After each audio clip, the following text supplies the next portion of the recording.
Yeah, I was. Oh, Don't let me cut you off, Dan. I'm gonna resume. Morning. Good morning, everyone. How is everybody this morning? Doing great. good. Excellent, excellent. Another exciting session today on the 2025 GAR contracts. Today we'll be focusing on financing contingencies, so we're super excited about that. We will be going through all of the different finance contingencies. We'll move relatively quickly, but if we hit something, please stop me and ask questions. As always, we want to make sure that we get a full, complete understanding of these as we come out of this project. All right. So the first question, of course, before we go into the contingencies is why do we need a finance contingency? So if you're worried the buyer's financing won't be approved because of them, right? Like they might have potential issues that stop them from getting approved. If you're worried because of the property, for example, the appraisal might be an issue, um, then that might be an issue. Might also be a building compliance issue. Those of you that do condos, we have seen a significant amount of issues there, right, Adam, with things that keep us from being able to get lender approval, even though it appraises. So definitely things like that. Any other reasons that you'd want to do a finance contingency?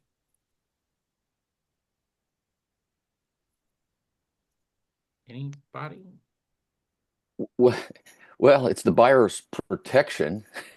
Right, but it's protection Um, against these right. things, right? Them not being approved or the property not being approved by the lender, right? Let me ask it. Yes.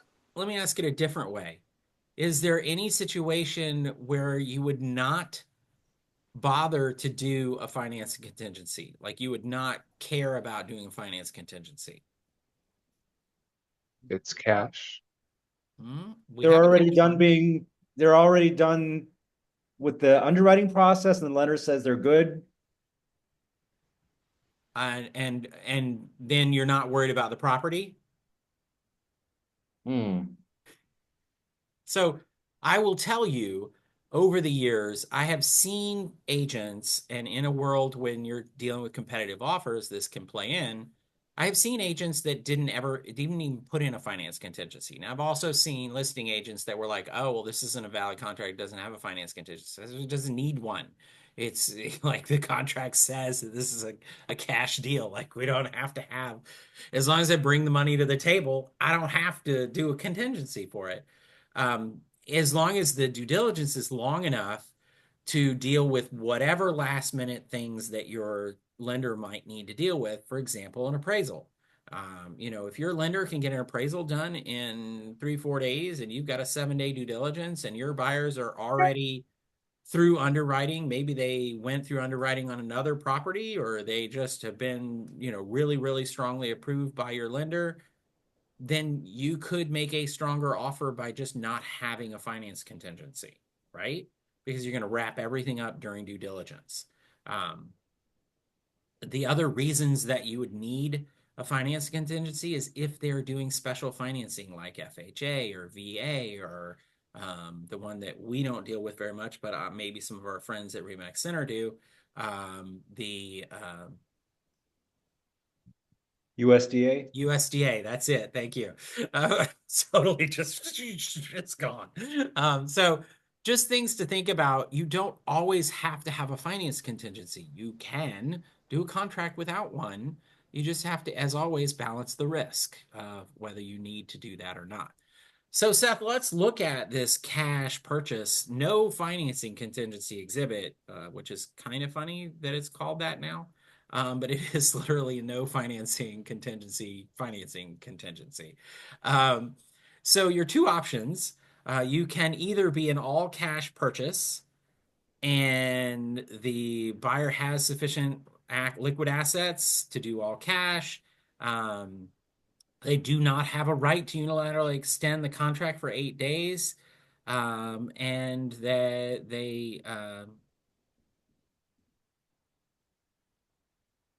if the attorney's not ready, that would be the only reason the 8 day would be extended.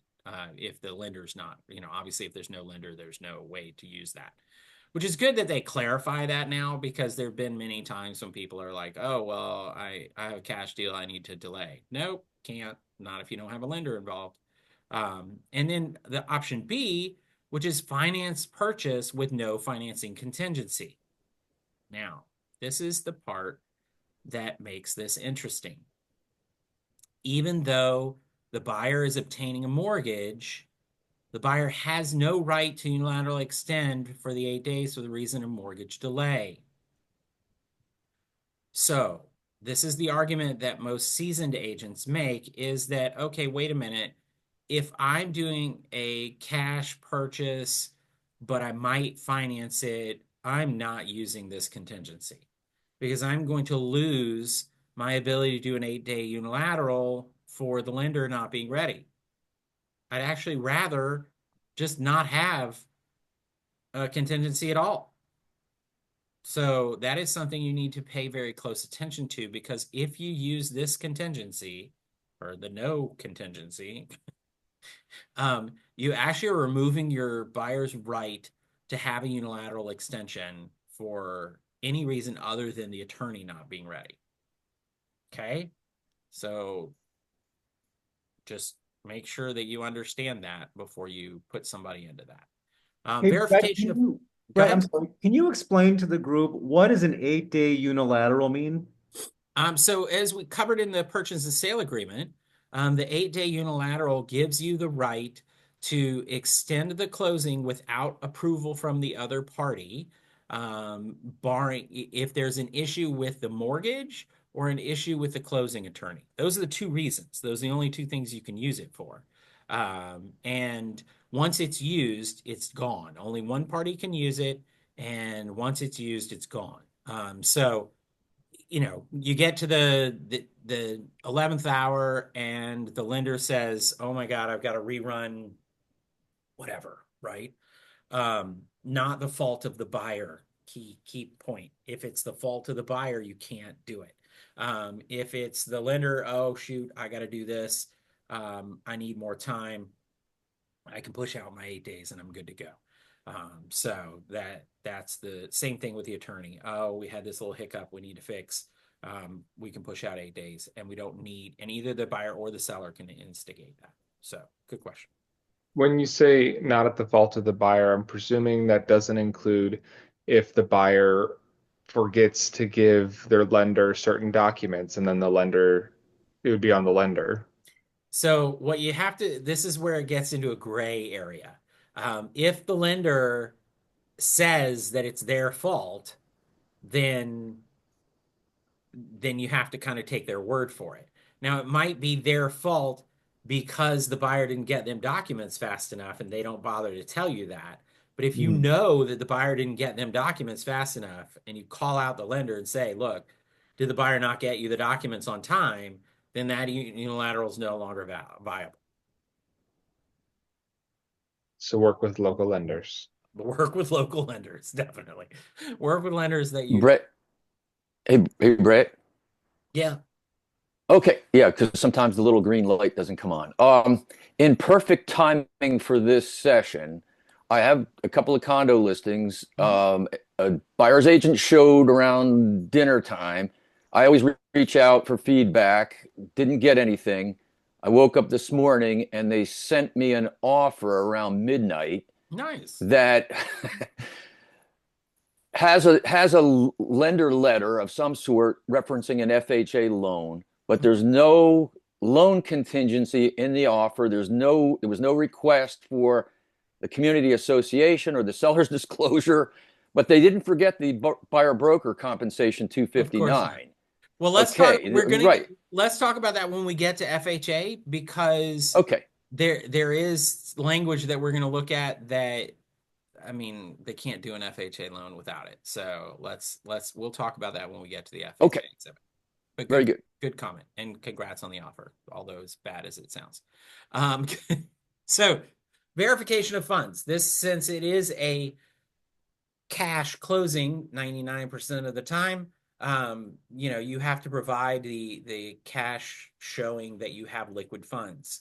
you need to be very careful that these funds are available. And it sort of says that here in this language. But just from personal experience, I've had transactions that I was involved in that the funds were overseas and they were verified and they were there. And a couple of days before closing, they started trying to transfer the $650,000 to purchase the house. And lo and behold, they had a $50,000 or $60,000 cap on how much they could transfer per day. And now we're having to push closing out. That, by the way, does not fall under unilateral extension. So that is the buyer not being able to get their funds the way they should. So just pay attention to where those things are. And also, if you're the listing agent, just as a note, don't call the number on the letter that they give you or the bank statement they give you.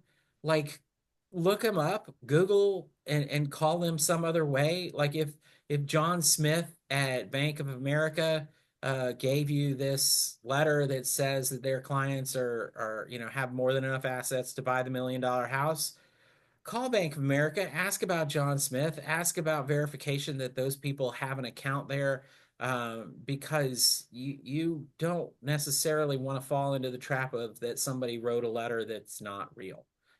Just as a note. The authorization and security, which is what gives you the authorization to do that, is that the buyer's giving you authorization to talk to anyone providing that information. So if they push back, you can send them this document and say, look, the buyer has given me authorization to communicate with you because they provided a letter that says Bank of America has acknowledged that I have an account that can handle $1 million. And so they need to tell that. Seller's right to terminate, which is rare in the contract, right? Without this contingency, this termination does not exist, this right to terminate. In the event the buyer fails to provide seller with required information within the time frame set above, just like remember when we do special step, what happens if they don't do it? The seller shall notify the buyer that being in default and give the buyer 3 days from the date of delivery of the notice to cure the same. So if I have 3 days to provide the information of verification of funds, when can the seller give that notice of, hey, I didn't get those funds, that verification of funds? Does it have to be in the 3rd day? When does it happen? Robin? You don't know. Without unmuting, you're going to go with, I don't know. I got you. So technically, there's no timeline on that. If they were supposed to provide verification of funds within 3 days and they didn't, it's not like, 2 weeks later, you can't say, hey, by the way, you're supposed to give us those verification of funds 3 days after buying an agreement and you didn't. So here's notice that we didn't get it. You have 3 days to fix it. So it can be later in the process. Then if the buyer does not cure that default, the seller can terminate within 7 days of giving that notice. Now, this is where that timeline becomes. If I give that notice that, hey, you didn't give me this verification, buyer doesn't fix it in the 3 days they have. If you don't terminate it in the next 4 days, you give up your right to terminate it. So you need to be very cognizant of those timelines for that right to terminate, just from that perspective. Okay, wait. Yep. I'm still counting days. Can we go back there? Yep. Because it says seller may terminate within 7 days thereafter due to the buyer's default upon notice to the buyer. So it's not 7 plus the 3, it's 7 from the notice that they provide. 7 from the notice. Correct. Okay. Yep. So the buyer really has technically a few more days. The seller technically only has 4 days to terminate after the 3 once days. they give notice. Because you can't terminate in the first 3 days because you got to they give them haven't time to cure it. defaulted yet. Correct. Mhm. Yes, very well. See, look, you do understand what's happening. Appraisal contingency. This agreement can be or cannot be, shall or shall not be, subject to a property appraisal for at least the purchase price. And I love that the contracts have drifted to this mostly because it just like having to change the appraisal contingency back in the day and make the number match and all the different things is crazy. Since this is a cash transaction, we need to talk about who's going to select the appraiser. So important to know. And then the right of the buyer, if the property does not appraise, they can have X number of days from buying agreement date to request that the seller reduce the sales price. Okay. That is, and there's lots of language in there, but basically, if the seller doesn't accept that, the buyer has the right but not obligation to terminate. Provide that notice within 3 days of either the buyer receiving notice that the seller has not accepted the amendment to sales price, the last date the seller could have accepted the amendment to sales price reduction.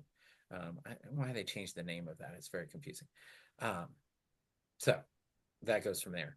And then it does note that, contrary to popular belief, just because the appraisal comes in low doesn't mean the buyer has to ask for a reduction in price. Now, they might want to, obviously, for reasons, but they don't have to from that perspective. All right, so that was the no finance contingency. Let's get into a normal contingency, loan contingency. So the conventional loan contingency, which is the core one that gets used by most of us for most things. This first section, solid, right? We're going to have a first loan. We're going to have a second loan. The loan amount is X% of the purchase price. Please make sure that you're paying attention. I hate when I see somebody put in 6% of the purchase price. No, you meant 6% interest rate. And so 6% of the purchase price is not a very big loan, is it? And that can cause you all kinds of issues. What the term is going to be, what the not greater than percent interest per annum is going to be, and whether it's a fixed, adjustable, or interest only. So you fill in that information. Why does that matter whether you fill this information in correctly or not? If I've just put in, well, we want to have an interest rate greater than 10%, what happens? The buyer's obligated to go forward if that's the actual interest rate. Correct. So their loan can be, if they get approved for a loan, if they're crappy credit and whatever, and they're getting a 9.8% interest rate, they have to close this loan. Like they have to purchase the property. That's the contingency. That's what it says.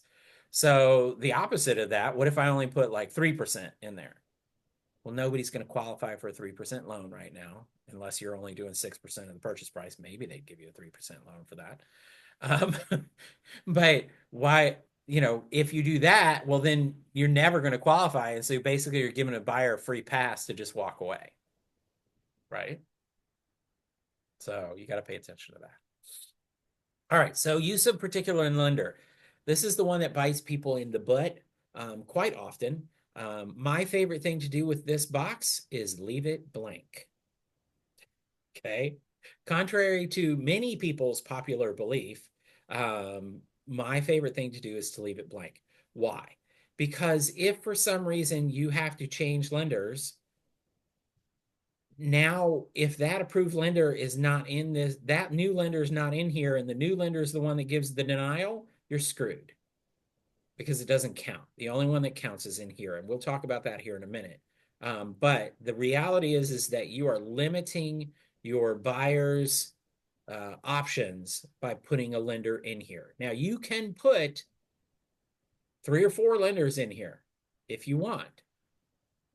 Personally, I think it's easier to just leave it blank because it's fine.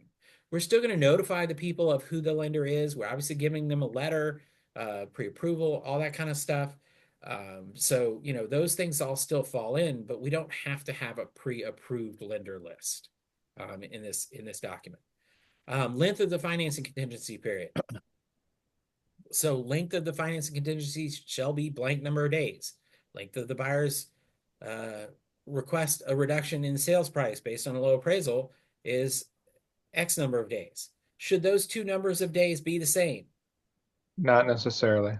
I mean, generally, no, right? Like typically you're going to do the appraisal first and then deal with any financing issues overall. You could be in a weird situation like Adam said, well my buyers are super qualified, so I'm going to give a 2-day financing contingency or a 0-day financing contingency and a 14-day appraisal contingency because all I'm worried about is the property. Don't fall into there's an automatic, oh, I have to put 7 days for due diligence and 14 days for appraisal and 21 days for finance contingency. That's bullshit. That is not a thing. If you're doing that, you're not serving your client's best interest because you need to be paying attention to what your client needs and what protection they need and what protection they don't, because then that protection they don't need balances the scales of risk and makes this more favorable for the seller, which makes their offer more favorable, which means they might get other things, right? Like, so you need to pay attention to that. Hey, Brett. Yeah. Brett. Yeah, I just made an offer a couple of days ago. I always copy the buyers with a communication to the lender to say, hey, give me the parameters of the loan, Yep. the number of days for financing, and the number of days for appraisal. He came back with 10 and 10 on the contingencies, and we put in a 10-day due diligence. But I didn't want to override the lender. They're telling us how much time they needed. So I wanted everybody to see that it came from the lender, not from Dan. So then that for me is a conversation with the clients and say, okay, look, the lender has come back and said they only need 10 days and we're putting in a 10-day due diligence. Are you comfortable without having a finance contingency at all? We just do everything in the due diligence. Now there's a drawback to that, but give me a second. And then if they're comfortable with that, fine, maybe you do that. Here's the drawback to that. If we do finance an appraisal contingency for 10 days, we actually have a little bit more time than that because the appraisal, the way you argue the appraisal, you have more time. Whereas with the due diligence, midnight, 10th day, you're done, right? Like it's over. So things to think about with that. Here's the other part of that conversation I would have with those buyers is, look, I don't know about you, but if the lender tells me 10 days, I probably want 12, right? Or if the lender tells me 10, I might want 15, right? Because I appreciate that they're going to try and get it done that quick, but maybe I need to be more aggressive on it. Or maybe I do want to use that as my number because I'm trying to be competitive with another offer. So those are the things that, again, give them that information and let them make that informed decision before you just copy and paste the lender's response. I do think that's a great practice of copying the clients on the lender communication of how long do you need to deal with the finance contingency and the appraisal contingency? Because we are not lenders. We are not in the business of dealing with those sorts of things, and they are. So we should lean on them for that, and we'll do that further here, back down. All right. Buyer may apply for different loans.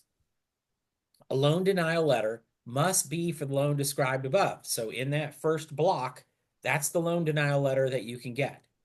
You can apply for other types of conventional loans, but the denial of other of those loans cannot be the basis for the buyer to terminate. Also, if you do a conventional exhibit, the buyer shall not have the right to apply. This is very important. The buyer shall not have the right to apply for an FHA, VA, or USDA loan unless the parties agree to amend this agreement and add the FHA, VA, or USDA loan contingency exhibit meeting the FHA, VA, or USDA requirements. Nothing herein shall require the seller to agree to amend this agreement. It pains me when I hear people say, oh yeah, they switched to an FHA, so I had to have my seller sign the FHA exhibit. Why? Why did you do that? So I have personal story for this one because it's one of my favorite things that I've ever done in real estate. When I take somebody to the carpet and show them that they don't know what they're doing. So I had was selling my parents' condo. Because again, I don't do a lot of transactions, right? But I was selling my parents' condo because they were moving to the Northeast. And the buyer's agent came in. They did a conventional loan exhibit. And part of the reason we took that offer was because it was a conventional loan exhibit. And so then I get a notice from their lender that everything's approved. All we need is the FHA exhibit signed. And I'm like, whoa, wait a minute. This is a conventional loan, not FHA. And so I pushed back and blah, blah, blah. I went back and forth.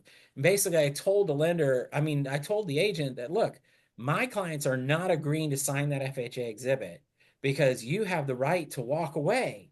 And that earnest money that is now mine, because the finance contingency has passed, it is now my client's earnest money, is going to be at risk again. And so you have two options.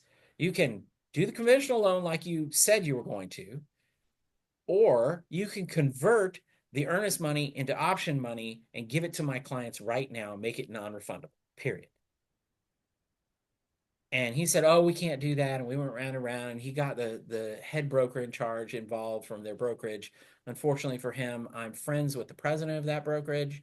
And so I was able to explain to them that they were very wrong. And the attorneys even tried to get involved. And I ultimately had to get the attorney to acknowledge that while the risk was low in us losing that earnest money, it was not zero. And so I was not willing to do the balance of risk and shift it because it was part of the reason why we picked this contract, right? So don't bait and switch me. I'm not going to play that game. And this right here is the paragraph that you can leverage that says, by the way, you didn't have the right to apply for that FHA loan. You have violated the contract. Big Hey, comments. well played, Brett. But quick question on that conversion, the option for them to convert the earnest money to a non-refundable option money. Mhm. Does that conflict with anything in FHA? It doesn't, because option money is not earnest money. So option money gets paid to the seller. And so you can pay option money in an FHA contract. It is not earnest money.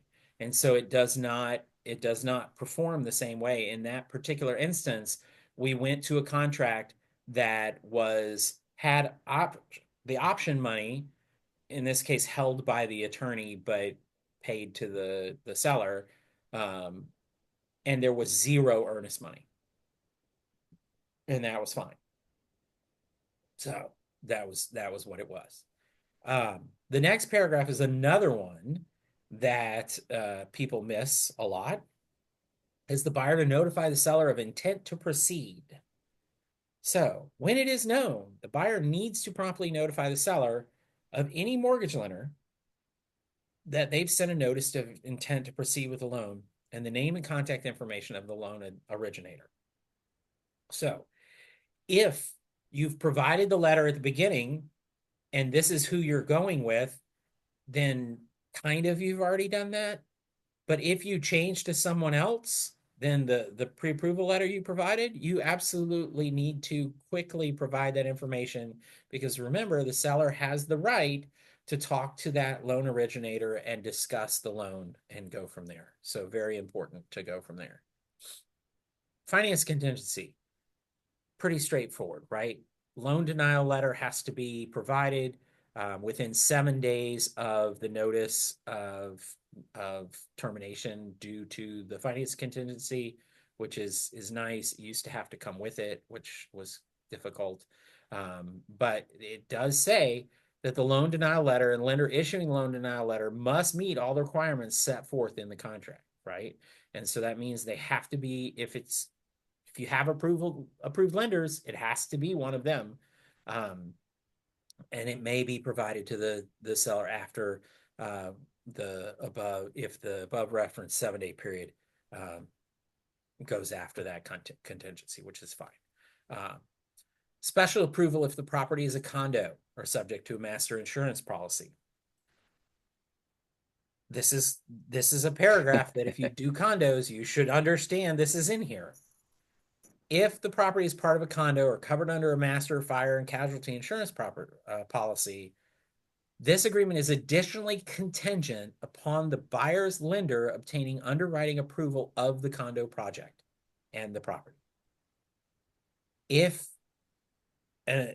the approved lender is identified, the lender under the section has to be an approved lender. But if any time the lender determines the property does not meet the underwriting guidelines, the buyer has the right to terminate this agreement without penalty and receive a full refund of their earnest money, provided Wow. that they provide a letter of such from the lender and blah, blah, blah. Wow. It can Okay. happen So anytime Yeah. up through closing. You could sit down at the closing table and slide a letter across the table that says, your condo doesn't meet underwriting criteria. I'm getting my earnest money back. Now, that would be a dick move, but you could Well- technically do it. So you are already protected in a condo situation if there is a underwriting issue with the property's insurance policy in particular. Make sense? All right, good to know. it's come up all the time. It has come up a lot lately, so that is one that people need to be very well approved with. This paragraph goes even further into explaining the use of the approved lender and loan denial letter. Clearly you have to have the loan denial letter, and it has to be solely based on those sorts of things. It cannot be based on the fact that the buyer doesn't have enough money to make the down payment. Right? Does anybody get verification of down payment funds? I'm doing a 20% down loan on $1 million property. That's $200,000. Do I need verification of that $200,000? It would be good. It would be good. I would request it. Definitely something to consider. Pat, our broker, goes further and asks for all kinds of things from buyers, right? Including the ability to check their credit score or know what their credit score is and things like that. So, you can go as far as you want, I guess, with those sorts of things. The paragraph number 10 is what gives us the right to ask those kinds of questions, is the evidence of the buyer's ability to close. If the financing contingency ends without the buyer terminating, the seller can ask for written evidence that they are able to close on this property. So that gives them they have 7 days to deliver it.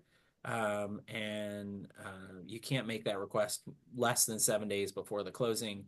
And it's evidence produced shall be liberally interpreted. I think it's funny they use that phrase. In favor of finding that the buyer has the ability to close. So in other words, if there's weird language in the letter that says, well, this has to happen or this has to happen, as long as those are fairly normal things, then obviously it's fine. All right, getting to the end here. Seller's right to terminate. If the buyer fails to provide the seller with evidence of the buyer's ability to close, they get 3 days to fix it after I give them a notice. And then I have 7 days. I have 4 more days, to Robin's point. I have 4 more days to terminate if they don't provide that within the 3 days. Authorization of the buyer to release information to the seller and the brokers. It's just a straight up authorization across the way of information related to the loan. And then miscellaneous, for the purposes of this exhibit, the term mortgage loan shall refer to a secured lending transaction where the loan or promissory note is secured by a deed to secure debt on the property. Okay? Appraisal contingency, last paragraph, I think. Appraisal contingency for a standard conventional loan, we put in a number of days. They have to, lender is going to cause or the buyer should cause the lender to select an appraiser, do the appraisal, get back the report no later than the end of the time frame set forth in section 4. And then there's the seller provide the seller an amendment to sales price I liked that it was amendment to reduce sales price personally, but anyway, amendment to sales price no later than the end of the finance contingency or the appraisal contingency, and 3 days from that, the seller has to either accept or reject it or negotiate. And then, what happens if you don't? It's pretty straightforward, right? If the seller won't reduce, the buyer has the right to walk away. If you negotiate back and forth and you can't reach an agreement, the buyer has the right to walk away. Just those sorts of things. So pretty straightforward. All right, let's talk about FHA loan contingency. This is going to be quick because we're only going to look at the sections that are different. I'm getting smarter in my old age. The amendatory clause. This is the clause, Dan, that your contract, that offer that you got, without this clause in it, you cannot close an FHA loan, which was my situation with my parents' condo. They couldn't close the deal with their FHA loan without our clients signing this amendatory clause. That's important. But it's also not our obligation as a seller, right? Now, yours is a little weird because it's saying it's an FHA loan, but there's no FHA. There's a lender letter that says they're approved for an FHA loan. Okay. But there's, again, on the list of exhibits, there's no financing contingency whatsoever. And they did not ask for the seller's property disclosure or the community association disclosure. So how do we counter this? Because the price is unacceptable. But what do we do with this? We'll talk about that at the end. But just so you know, like that contract, if you were to sign it in its current condition without an FHA loan exhibit, and they're pursuing an FHA loan, they cannot close this deal. It's not doable. It cannot be closed because of this paragraph. And this paragraph has to be in there. And this price has to be filled in. So unlike the conventional loan where it just says purchase price or sales price, this has to be filled in separately, minimum appraised value. And so this is important to know, if you're going back and forth and negotiating an offer, if you represent the buyer and you put in, you started low and now you've had to go up, you need to modify this and make this go up. If you're the seller, you need to make sure they've modified this and made it go up, because if the buyer doesn't modify it, if the appraised value comes in for purchase price, but it's higher than this number, I can still walk away. And so you got to pay attention to that from that perspective. The amendment to seek amendment to sales price prior to termination. The buyer has to ask within 3 days of the written statement of the blah, blah, blah, basically the appraiser. And the seller has 3 days from that amendment to respond and so forth, right? So similar to the conventional, but the buyer has to ask in this case. They can't if they want to exercise their right to terminate, then they have to ask the seller to reduce the property. Does that make sense, Seth? So if you are on the listing side and the price went up and up, you wouldn't want the buyer to update this kind of? Yes, on the listing side, you absolutely want to, because that's protecting your seller. On the buy side, you don't necessarily care because it's better for your client. But as a listing agent, you want to make sure that this number is being modified as the number goes up. That makes sense? Maybe.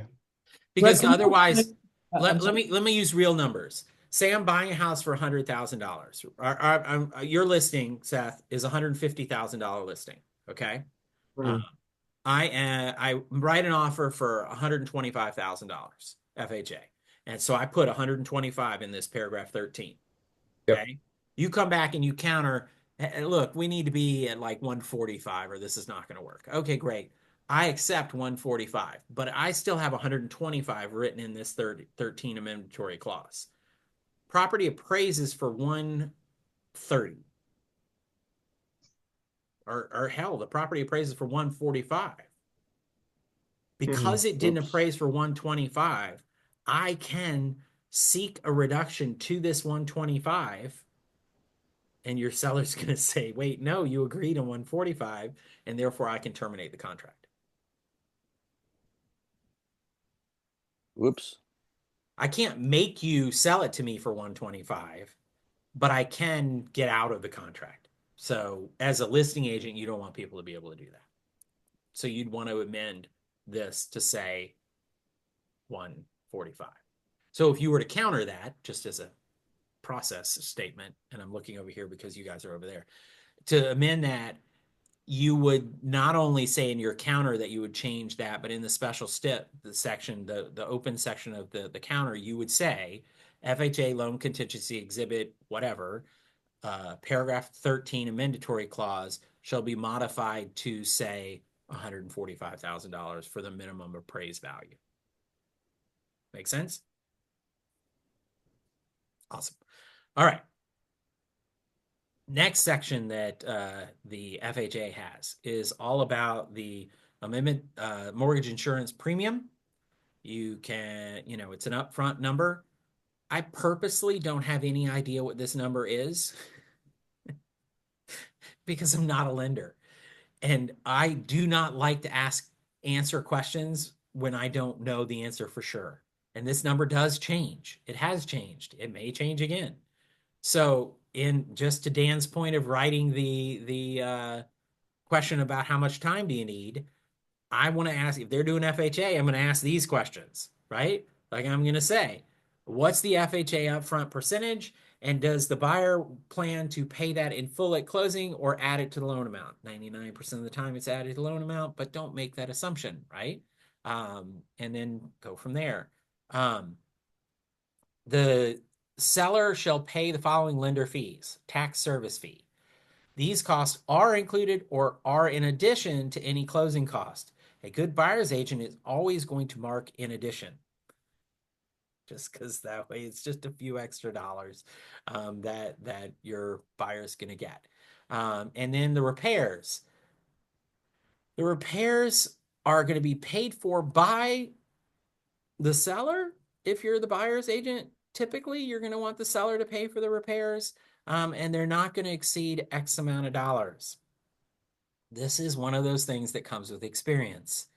If you're walking a property and you notice a whole bunch of things that the FHA appraiser is going to call out, missing handrails, missing appliances, broken windows, whatever, all those things that they're going to call out that need to be repaired, then you need to address that up front and deal with that, not wait for it to be an issue. And you need to make sure that this number is large enough to cover it.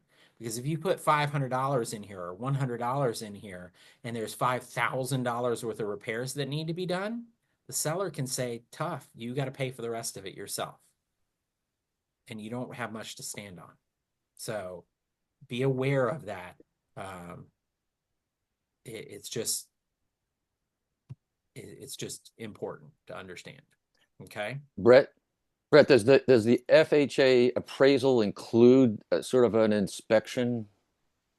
It does, because the FHA appraisal will call out things that need to be brought up to minimum whatever, right? Like property has to have heat, it has to have a stove, the stove has to be working. There's all those sorts of things. I've run into situations where we had an air conditioner that was broken. Well, the air conditioning condenser unit was missing. But because there was an air conditioner, that was a system that should have conveyed with the property. And because it was broken, the appraiser said it had to be fixed. Now, in that case, the buyer paid to have it fixed because the seller wouldn't do it. And they wanted the property. They knew they were getting a good deal on the property, and so they did it. And so it gets convoluted. But that's why FHA and VA are very convoluted from those perspectives on repairs.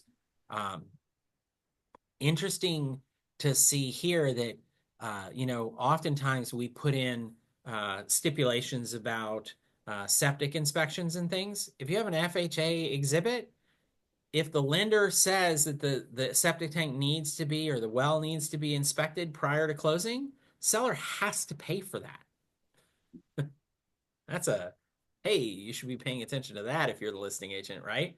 because that will piss your seller off if they got to pay, $400 or $500, $1,000 for a septic inspection. Home warranty. This is another one that's interesting. If the improvements in the property are less than 1 year old at the time of closing, seller shall, if required by FHA, which is always the gray section, if required by FHA, provide a home warranty certificate acceptable to the FHA. So that's, something you got to pay attention to. May be obligated to connect to public sewer. This is a big one.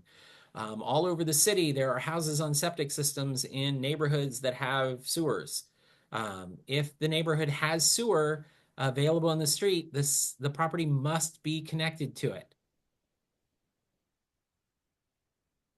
That's what this says. So you need to be paying attention to that, and who's going to pay for it, and what's that cost going to be, and how's that going to be covered. It's just one of those things. If the seller or the buyer shall have the option to pay any excess amount, if the parties do not agree an amount to the excess, then the agreement shall terminate with 3 days of the notice of the cost connect being greater than what this amount is in here. Certificate of truthfulness and completeness. That's another one. Everybody is certifying that this is true and complete based on the best of their knowledge, which is not something that you find generally in the contracts. And then, of course, FHA's arm's length transaction, it's important to them to know whether it's an arm's length transaction or not. If you don't know what that means, it means that me and my brother are, I'm selling a house to my brother. That's not an arm's length transaction. I'm selling a house to Dan.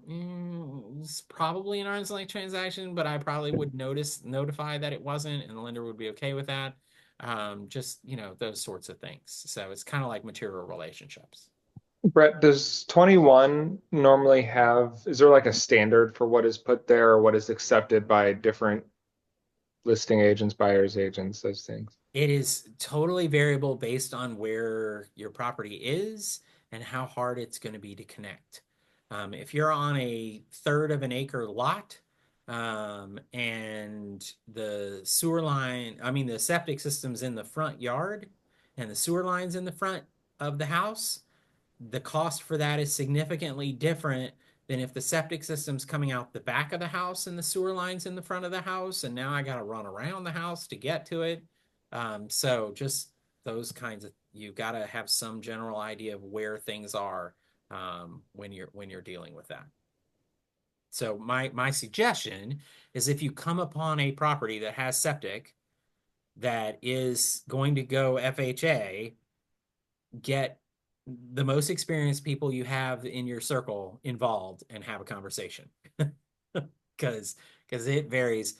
And for those at RE/MAX Center, like out there outside of the city, in more rural areas, it's even more different, right? Because I'm on a 5-acre lot. You know how expensive it is to connect to sewer on a 5-acre lot? The house is 600 feet from the sewer line. It gets real expensive real fast. So just things to think about. All right, real quick, because we gotta end. VA loan contingency. A couple different things that are different between the VA and the FHA. The amendatory clause is different. You'll notice there's not a dollar amount in there. So if you're getting a VA offer, when you counter, you only have to counter the price. You don't have to worry about that amendatory clause.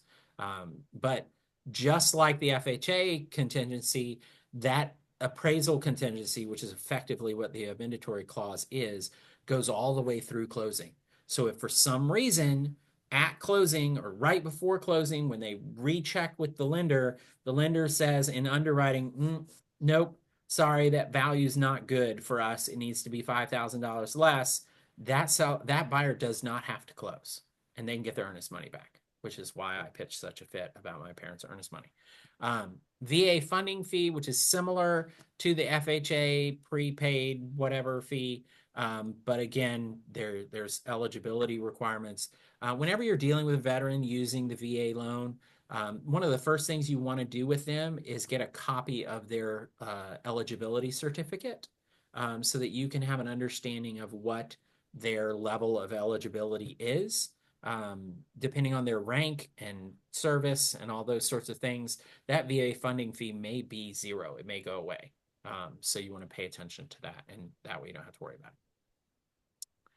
Certain repairs paid by the seller. This one is similar to the other one in FHA, but it is slightly different in that it's just the seller has to do these. With a VA loan, it's very, very hard to get the buyer to be able to pay for repairs. The VA rules and regulations termite letter. We haven't seen this in anything, have we? This specifically says that the termite letter is got to be done and dated within 90 days prior to closing, that it's free of any kind of infestation, and it can be done at the sole expense of the buyer or the seller. So you need to pay attention to that. Again, with the home warranty of 1 year, if the improvements are 1 year or less, then you need to have a home warranty provided by the seller. And then the last one, similar to the sewer line, is the public water and sewer. That if the property, both the buyer and seller agree that if the public water or public sewer system is available at the street, the local authority requires it, then the property must be connected. So that's a very much rarer situation than the FHA one, because the FHA requires it to be connected to sewer if it's available. VA says that it's only required to be connected if the local authority requires it. Now, most of these houses that have septic systems in the city of Atlanta, for example, aren't required to connect to the sewer.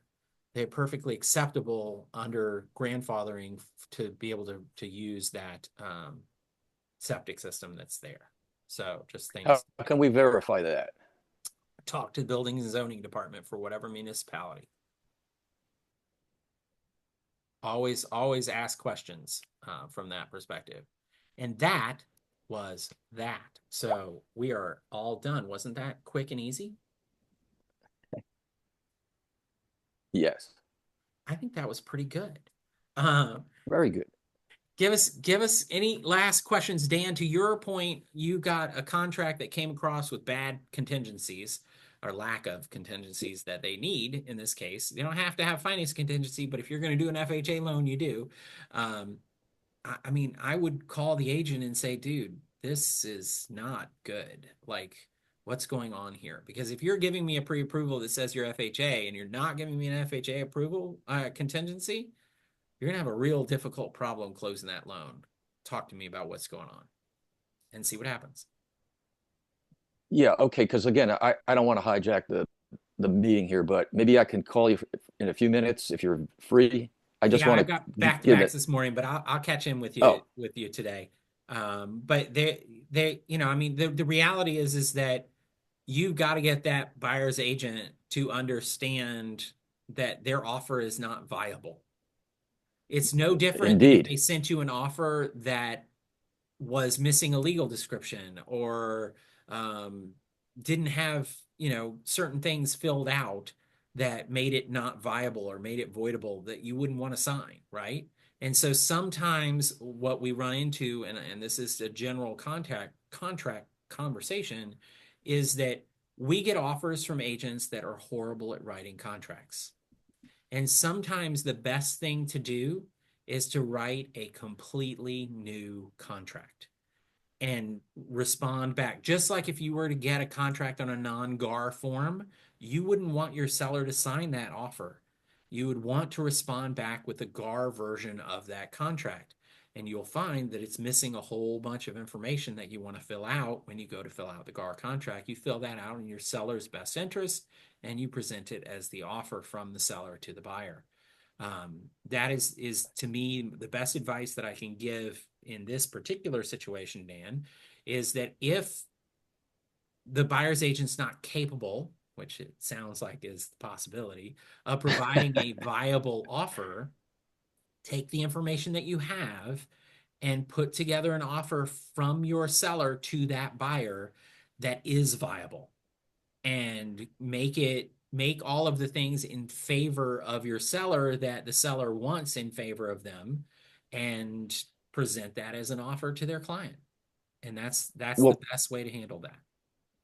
so real quick, since this is contract class, in such an offer from the seller to the buyer, is it necessary that we include, because they didn't ask for them, I mean, maybe out of, to include these like exhibits, seller's property and community station? I mean, is that our obligation, or is that going to come up down the line? There's No. two answers to that. So if you believe it to be an FHA loan, I would include an FHA loan exhibit in the offer that you write to the buyer, because that helps make it viable.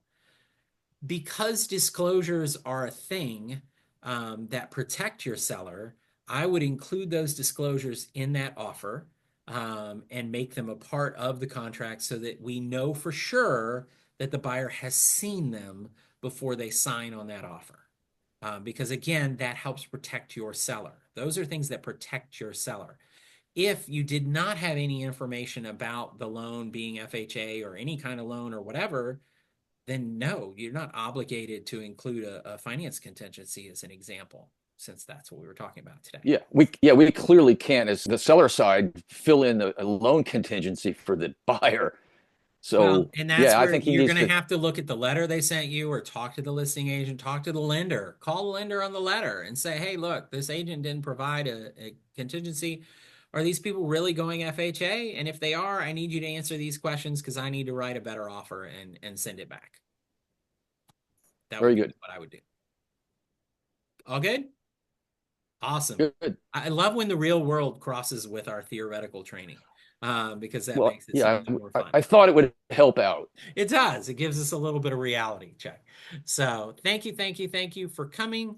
Appreciate all of you, and let us know if you have contract questions, and we'll see you next week as we continue our strive through contracts. Thank you, Brett. Thanks, Brett.